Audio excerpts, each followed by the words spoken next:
نحمده ونصلي على رسوله الكريم اما بعد فاعوذ بالله من الشيطان الرجيم بسم الله الرحمن الرحيم رب اشرح لي صدري ويسر لي امري واحلل عقدة من لساني يفقهوا قولي۔ ہمارا آج کا موضوع ہے دعائیں۔ اسلام میں جو باتیں سکھائی گئی ہیں ان میں سے ایک دعا ہے۔ حدیث کی کتابوں میں کثرت سے دعائیں نقل کی گئی ہیں، بہت ساری دعائیں آتی ہیں۔ یہ دعائیں بتاتی ہیں کہ مختلف مواقع پر ایک مومن کی زبان سے کس طرح کے دعائیہ کلمات اور احساسات ظاہر ہونے چاہیے۔ یعنی اگر آپ مسنون دعائیں پڑھیں جو نبی صلی اللہ علیہ وسلم سے مروی ہیں تو ان کے الفاظ اور ان کا ترجمہ پڑھ کر آپ کو محسوس ہوگا کہ نمبر ایک، نبی صلی اللہ علیہ وسلم کا اپنے رب سے کتنا خوبصورت تعلق تھا، اور جیسا کہ ہم یہ جانتے ہیں کہ دعا جو ہے وہ عبادت ہے، اور جب ہم ایاک نعبد و ایاک نستعین کہتے ہیں کہ صرف تیری ہی ہم عبادت کرتے ہیں اور صرف تجھی سے ہم مدد مانگتے ہیں، تو گویا اس پکار کے ذریعے ہم اپنے رب کے قریب ہو جاتے ہیں اور باقی سب سے بے نیاز ہو جاتے ہیں، خواہ وہ ہمارے قریبی رشتہ دار اور دوست ہی کیوں نہ ہوں۔ ان سب سے اپنا دھیان ہٹا کر صرف اور صرف اللہ کی طرف کر لیتے ہیں، اور صرف انسانوں سے ہی نہیں بلکہ جتنی بھی مخلوق ہے اللہ کے سوا، سارے عالمین سے بے نیاز ہو کر صرف اور صرف اپنے رب کی طرف متوجہ ہو جاتے ہیں۔ اور یہ متوجہ ہونا جو ہے یہ صرف نماز کے اندر ہی نہیں، صرف نماز کے بعد ہی نہیں، صرف حج یا رمضان کے موقع پر ہی نہیں، بلکہ زندگی کے ہر دن میں، ہر موقع پر، خواہ خوشی کا موقع ہو یا غم کا موقع، کسی بھی کیفیت سے جب ہم گزر رہے ہوں، ذہنی، جذباتی، جسمانی، کوئی بھی کام جو ہم کر رہے ہوں، ان سب کاموں میں ہم اپنے رب کے ساتھ ایک خاص تعلق رکھتے ہیں، رب کو یاد کرتے رہتے ہیں، اور اس یاد اور اس کنیکشن کی وجہ سے ہم ہر موقع پر اس سے مدد مانگتے رہتے ہیں۔ تو یہ لکھتے ہیں کہ مثلاً ایک آدمی کی ملاقات دوسرے آدمی سے ہو تو چاہیے کہ وہ دونوں ایک دوسرے کو السلام علیکم ورحمۃ اللہ کہیں۔ یہ بھی ایک دعا ہے کہ تم پر اللہ کی سلامتی اور اس کی رحمت ہو۔ اب کسی شخص کو اگر ہم سلامت رہنے کی دعا دیتے ہیں تو اس کا کیا مطلب ہے کہ اسے کسی قسم کی کوئی تکلیف نہ ہو، کوئی صدمہ نہ ہو، وہ ہر طرح کی آفات سے محفوظ رہے،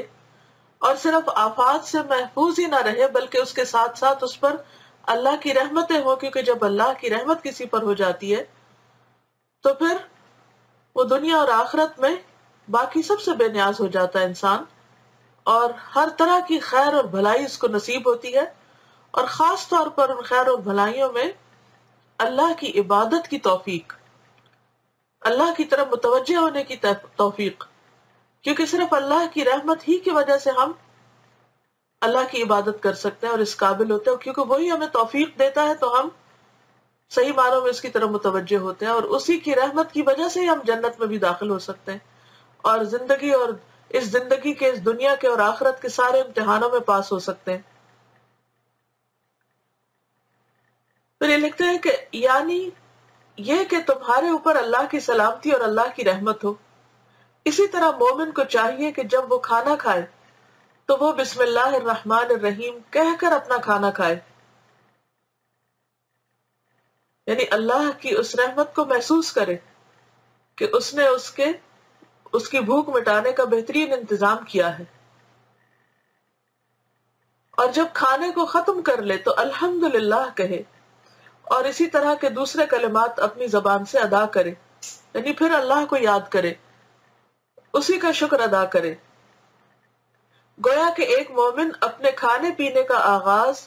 اللہ کا نام لے کر کرتا ہے، اور جب وہ اپنا کھانا پینا ختم کرتا ہے تو دوبارہ وہ اللہ کا شکر ادا کر کے اس کی نعمتوں کا اعتراف کرتا ہے، اور گویا عمل کی زبان سے کہتا ہے ایاک نعبد و ایاک نستعین۔ ایک مومن کے دل میں جب کوئی برا خیال آتا ہے تو وہ اس کے مقابلے میں اللہ کی پناہ مانگتا ہے۔ یعنی اوپر تو آپ دیکھ رہے نا کہ میل ملاقات کے وقت، خوشی کے موقع پر، کسی کو دیکھ کر، کسی انسان کو دیکھ کر، کھانے کو دیکھ کر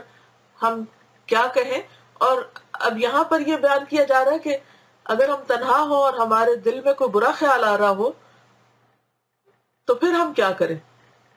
تو جب بھی کوئی برا خیال آتا ہے تو وہ اس کے مقابلے میں اللہ کی پناہ مانگتا ہے، اور یہ کلمہ اپنی زبان سے ادا کرتا ہے، اللہم انی اعوذ بک من الشیطان الرجیم۔ وہ جب کسی مسئلے سے دوچار ہوتا ہے، سارا دن ہی ہوتے رہتے ہیں، تو وہ کہتا ہے اللہم علیک توکلنا، اور آپ یوں بھی کہہ سکتے ہیں حسبی اللہ و نعم الوکیل۔ اور اللہم علیک توکلنا کا مطلب کیا ہے؟ یعنی اے اللہ ہم نے تیرے اوپر بھروسہ کیا۔ اور جب انسان اللہ پہ بھروسہ کر لیتا ہے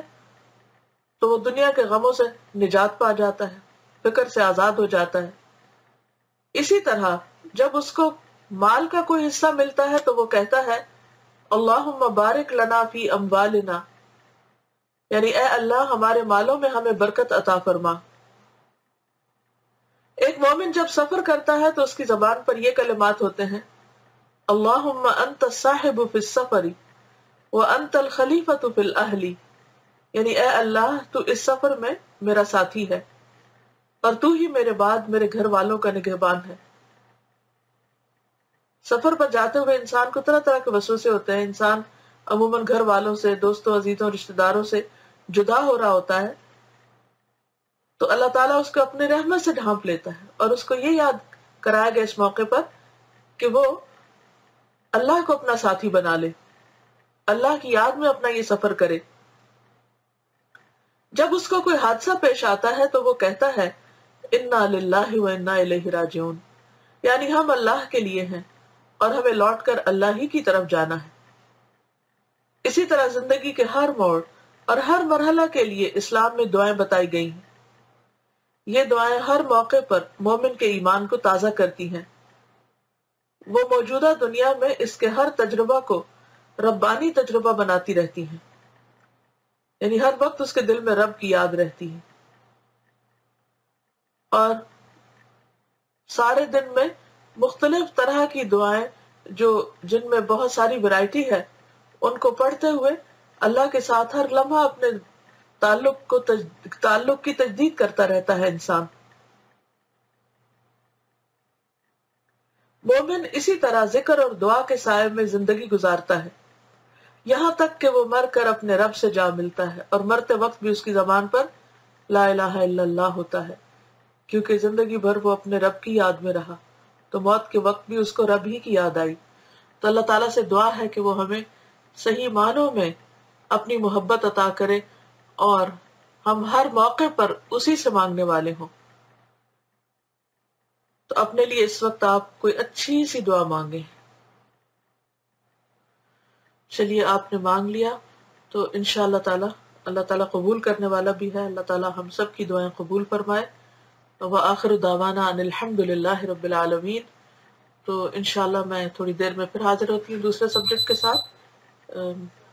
صرف میں اپنی ذرا کتاب وغیرہ اٹھا لوں۔